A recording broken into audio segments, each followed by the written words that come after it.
On the afternoon of February 14th, 1889, a Smithsonian field assistant named John W. Emmert knelt inside a burial mound on the lower Little Tennessee River, at the mouth of a creek the local farmers called Bat Creek, in Loudoun County, Tennessee. He was weeks into an assignment handed to him by Cyrus Thomas, director of the Bureau of Ethnology's Mound Survey in Washington, and the assignment was not romantic. It was inventory. Government money had been set aside to settle a question that had needled American science for a century. Who built the thousands of earthen mounds scattered across the eastern half of the continent? Thomas did not believe in a vanished race of mound builders. He believed the ancestors of living tribes had built them, and he had been sent into the field to prove it, mound by mound, skeleton by skeleton. By the time Emmert reached Bat Creek, Thomas's survey had already logged notes on more than 2,000 mounds across a dozen states, and Emmert was one of a small rotating crew of field men Thomas trusted to work alone, unsupervised, for months at a stretch. The mound in front of Emmert was the third of three standing together on a low rise above the river, 28 feet across and 5 feet high, undisturbed by plough or previous digging. Thomas's field method was consistent across every mound his crews touched that decade.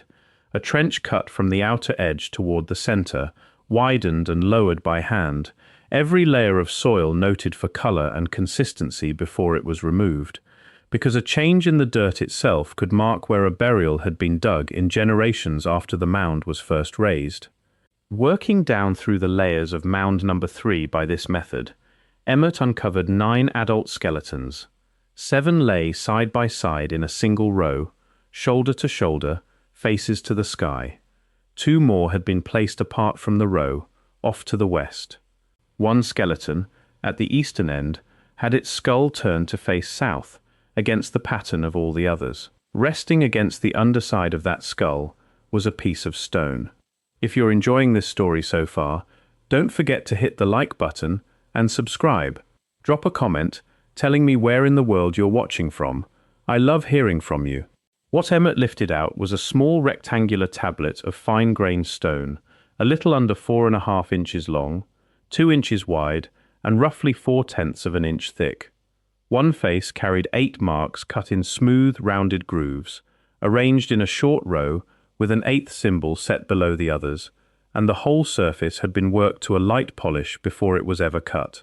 Later examiners who looked closely at those grooves would note that the rounded profile was consistent with a metal point dragged and turned rather than pecked or chiseled, the kind of tool mark a 19th-century engraver's awl would leave, rather than a Stone Age blade.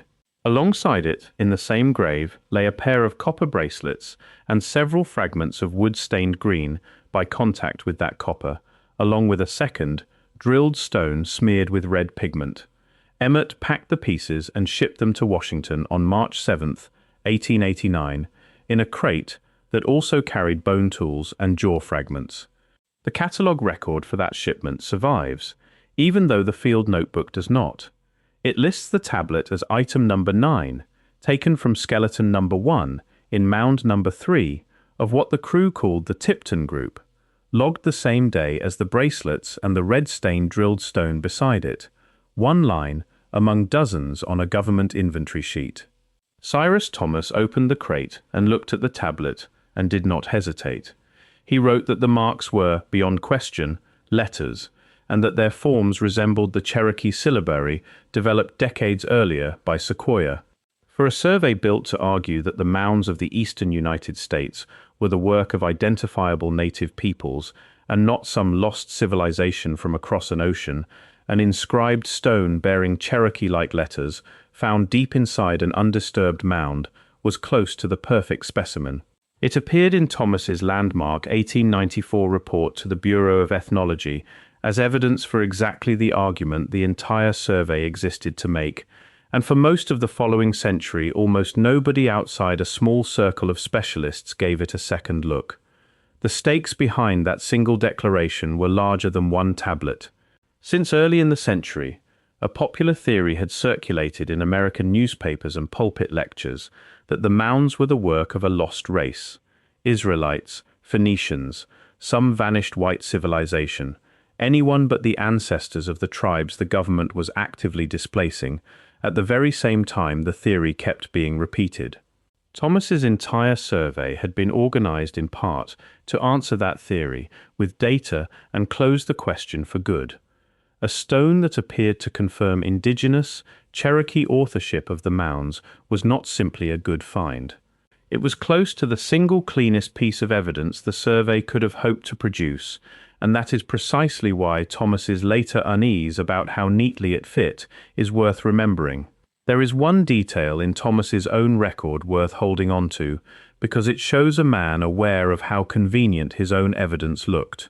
In 1890, a year after the tablet arrived, Thomas noted that the inscription's neatness, how well it seemed to confirm his Cherokee argument, made him uneasy enough that he sent a second field man back to the site to independently verify the mound and its contents. The verification satisfied him. He let the finding stand.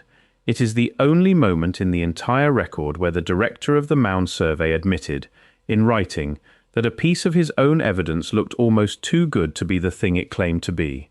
The tablet went into a drawer at the National Museum of Natural History in Washington and stayed there for the better part of 80 years, cited occasionally in footnotes and otherwise undisturbed.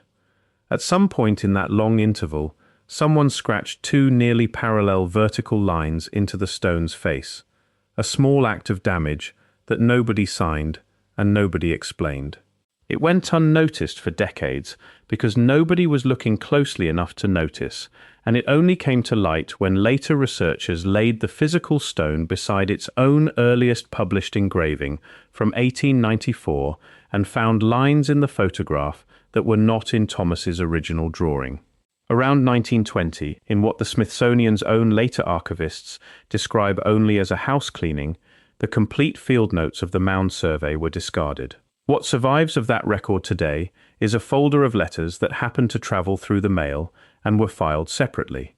Everything Emmert wrote in a notebook at the mound itself is gone. The tablet came back into public argument by accident. In 1964, a Chicago patent attorney named Henriette Mertz, working only from the engraving printed in Thomas's old report, noticed that the image had been reproduced upside down in the original publication, and that turned the right way. The marks no longer looked like anything Cherokee. She guessed at a Mediterranean origin and passed the observation along. It reached Cyrus Gordon, a scholar of Near Eastern languages at Brandeis University, with a career built on tracing ancient scripts across long distances. And in 1970, Gordon examined the marks and reached a conclusion neither Thomas nor Mertz had reached. He identified the inscription as Paleo-Hebrew, read it as a reference to Judea, and argued in print the following year that it was physical evidence of a Jewish presence in Tennessee during the Roman era, 1500 years before Columbus. Gordon was not a fringe figure making the claim. He chaired Mediterranean studies at Brandeis, had made his academic name decades earlier deciphering Ugaritic texts, and would later attempt his own readings of Minoan Linear A. When a scholar with that record announced that a government-excavated stone from Tennessee carried a Hebrew inscription, other academics took the claim seriously enough to argue with it in print, rather than dismiss it outright, and that seriousness is a large part of why the argument over 8 small marks has now run for more than half a century instead of quietly dying in a single decade. The claim was picked up by economist and epigraphy enthusiast J. Houston McCulloch, who spent much of the next 2 decades defending the Hebrew reading in academic and popular journals alike. His strongest argument was physical rather than linguistic.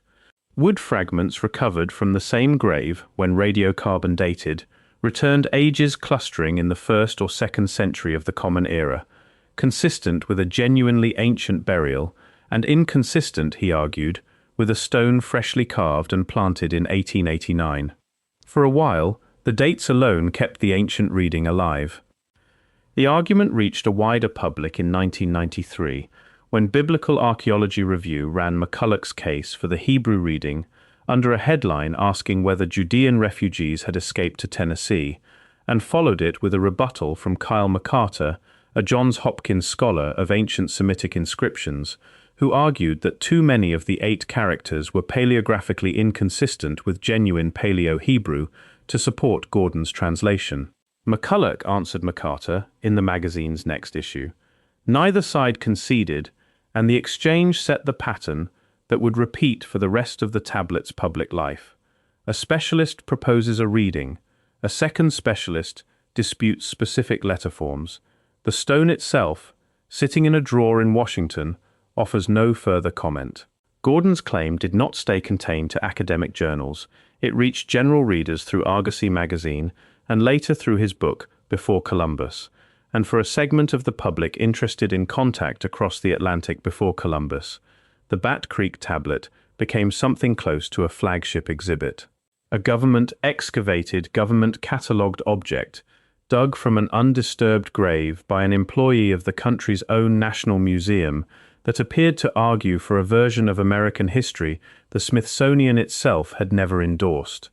It sits at the center of a genuine scholarly disagreement rather than a fringe rumor. Frank Moorcross, one of the 20th century's most respected readers of ancient Semitic scripts, was consulted more than once over the following decades and never fully closed the door on Gordon's reading, even while raising his own doubts about specific letter forms. By the 1980s, 3 separate readings of the same 8 marks were circulating in professional literature, and each reading pulled the object into a different century.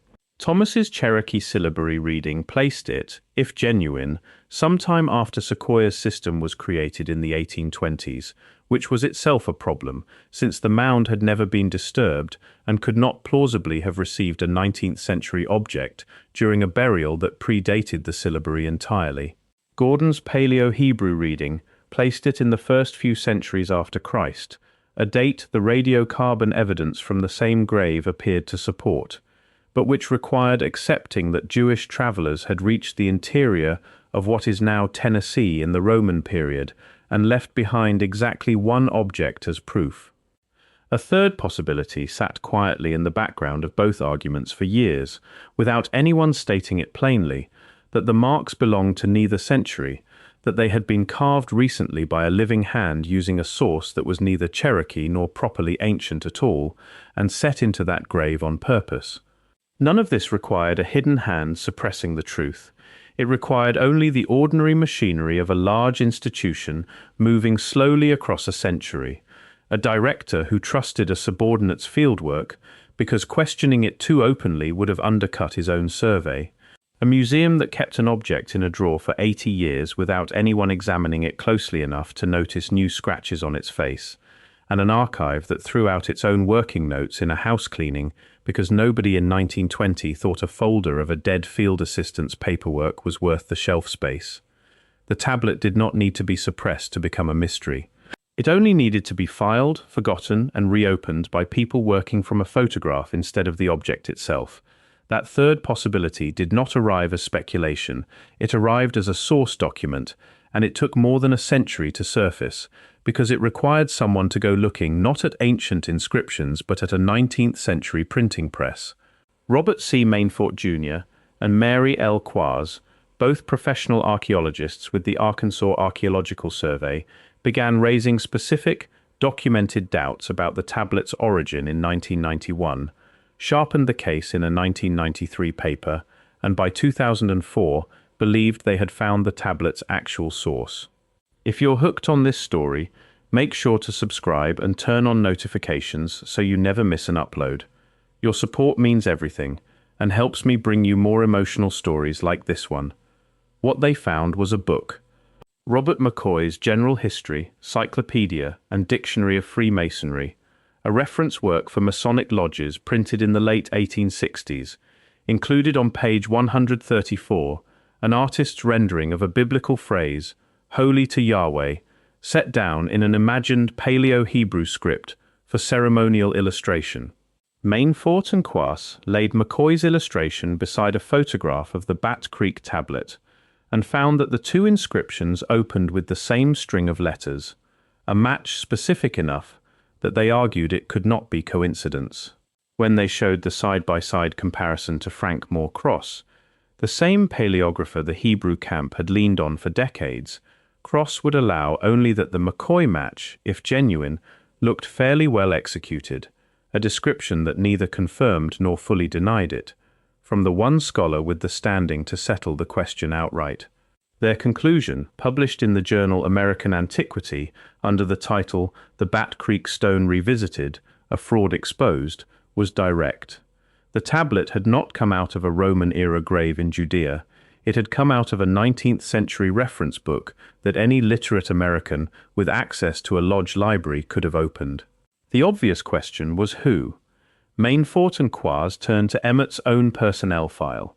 He had a documented drinking problem serious enough that Thomas himself wrote to his supervisor, John Wesley Powell, in September of 1888, that it rendered Emmert's work uncertain, and Emmert was dismissed from the survey not long after. Within months he was back in the field anyway, writing eager letters to Thomas promising, in his own words, that given another chance he could give greater satisfaction than he ever had before. By the middle of February, he had found the Bat Creek stone. Mainfort and Quas's reading of that sequence is unsentimental.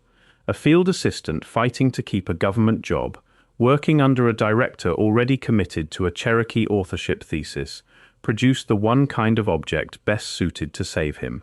The case is not universally settled even now.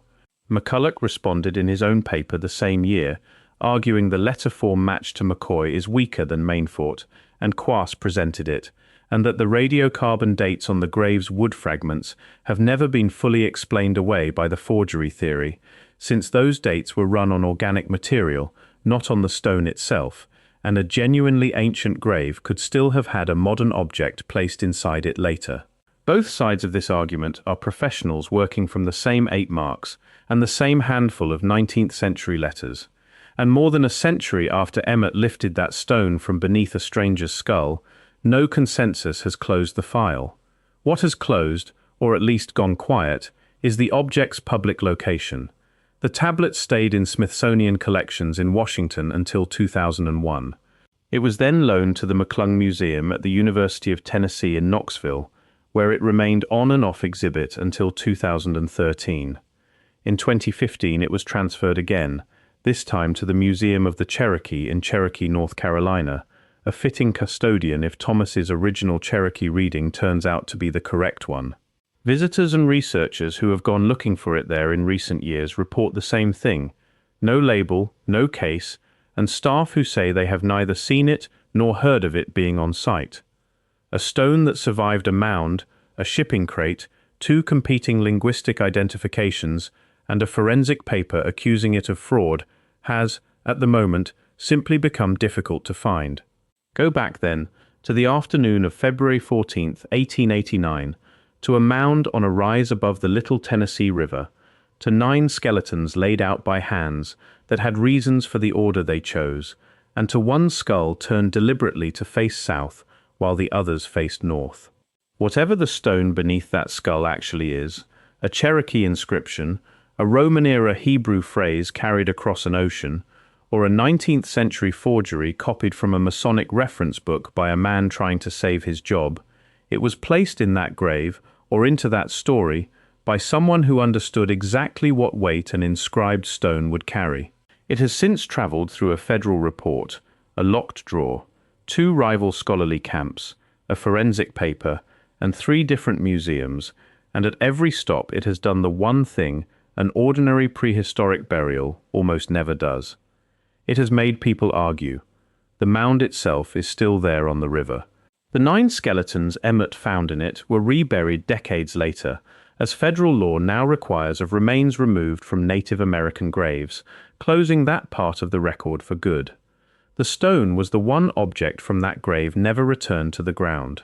It went to Washington instead, and then to Knoxville, and then to Cherokee, and at each stop it kept doing the only thing it has ever reliably done, which is make people who should agree on the evidence disagree anyway. Whatever John Emmert did or did not carve into it on a February afternoon in 1889, he built something that has outlasted every person who has tried to read it since.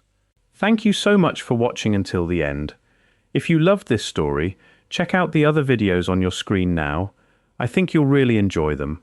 And don't forget to subscribe if you haven't already. See you in the next story.